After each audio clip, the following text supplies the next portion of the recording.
Assalamualaikum warahmatullahi wabarakatuh. Selamat pagi dan salam sejahtera. Saya ucapkan kepada barisan panel hakim yang arif lagi bijaksana, penjaga masa yang peka dengan tugasnya, guru-guru dan rakan-rakan sepujangan sekalian. Salam sejahtera ucapan diberi, kisah hujan dan laut tajuk cerita. Mari lindungi sila selami, jadikan teladan kepada kita. Hai kawan-kawan, kawan-kawan ingin tahu mengenai air? Dengarkan kawan-kawan, air amat penting untuk kita. Tanpa air, semua hidupan akan pupus. Sumber utama air ialah hujan. Hujan berlaku akibat proses pengulapan yang mana udara panas naik ke atas menyejat, membentuk awan yang menurunkan hujan. Baiklah, dengarkan cerita saya. Pada suatu hari, Mimi merasa sangat gembira karena Mimi, ibu dan ayahnya akan berkelah di tepi pantai. Sebaik saja tiba di pantai, Mimi pun menurunkan pelampung yang dibawanya.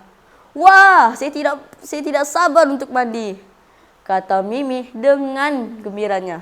Dalam masa yang sama, ayah Mimi membawa mereka mencari tempat yang lebih sesuai untuk berteduh sebelum memulakan aktiviti santai hujung minggu mereka. Dengan keindahan pantai ini sungguh cantik dan udaranya juga sangat nyaman, ayah Mimi turut gembira. Setelah tiba, ayah berbaring seketika untuk berehat sambil menikmati udara yang segar dan ditemani deruan ombak serta kicauan nyanyian burung. Ibu pula membuka bekal makanan yang telah dibawa dari rumah. Dengan perasaan yang terluja, Mimi berlari ke arah pantai untuk mandi-manda. Mimi, hati-hati!" teriak ayah kepada Mimi. Ayahnya berpesan kepada Mimi untuk sentiasa berwaspada. Mimi terus mandi-manda di laut dengan gembira dan sangat senang hati. Sesekali dia menjadi kesukaan. Yeay, dapat mandi pantai, kata Mimi dengan gembiranya. Ketika asyik mandi-manda, Mimi berpikir sejenak. Dari mana datangnya air laut yang banyak ini? Lantas Mimi mengajukan soalan itu kepada ibunya. Sebagai seorang ibu yang sangat penyayang, ibunya terus menjawab soalan Mimi dengan jelas. Sebenarnya kawan-kawan, air laut berasal dari air hujan dan dari daratan. Semua air ini akhirnya akan mengalir turun ke tempat yang lebih landai, lalu menghala ke laut. Setelah mendengar penjelasan oleh ibunya, sebagai seorang murid yang pintar, Mimi penuh dengan semangat ingin tahu dan lantas Mimi mengajukan soal seterusnya kepada ibunya, yaitu bagaimana pula hujan boleh terbentuk. Dikenali sebagai seorang guru sains yang cemerlang, Ibu Mimi menjawab soalan yang mudah yang diajukan oleh Mimi. Kalau kawan-kawan ingin tahu, hujan terbentuk akibat uap panas udara naik ke atas. Uap panas ini terpeluap membentuk menjadi awan. Lantas, awan-awan ini akan menurunkan hujan. Sambil mandi-manda, Mimi menggunakan pelampung kesukaannya itu. Tiba-tiba, Mimi telan air laut sedikit dan Mimi berasa air itu laut sangat masin. "Ah, masinnya!" kata Mimi dengan lain. Lantas Mimi mengajukan soal itu kepada ibunya mengenai kenapa air laut terasa masin dengan muka yang penuh keairanan. Kawan-kawan, air laut tidak boleh diminum.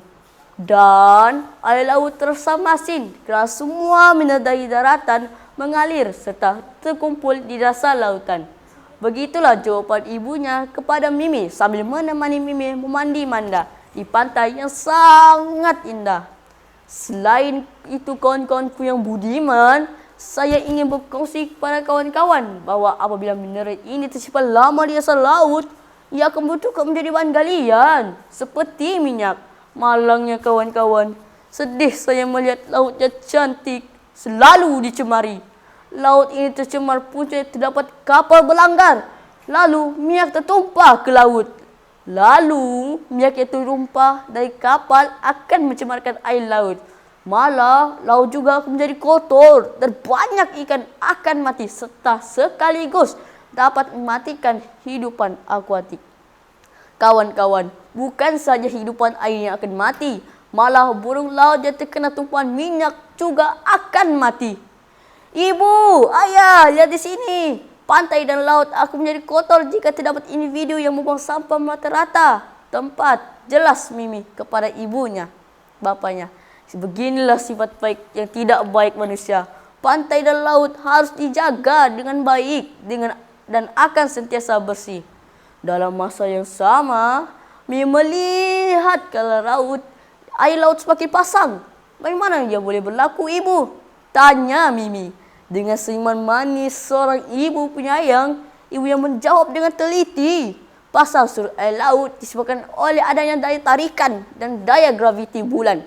Air laut akan pasang penuh apabila daya tarikan graviti bulan berlaku dengan kuat dan begitulah sebaliknya.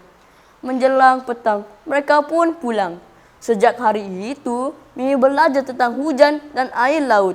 Oleh itu kawan-kawan, kita mestilah menjaga kebersihan pantai dan laut supaya dapat menjaga keindahan yang dicipta oleh Tuhan.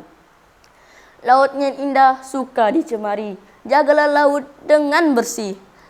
Saya ingin mengundur diri. Sekian saja. Terima kasih.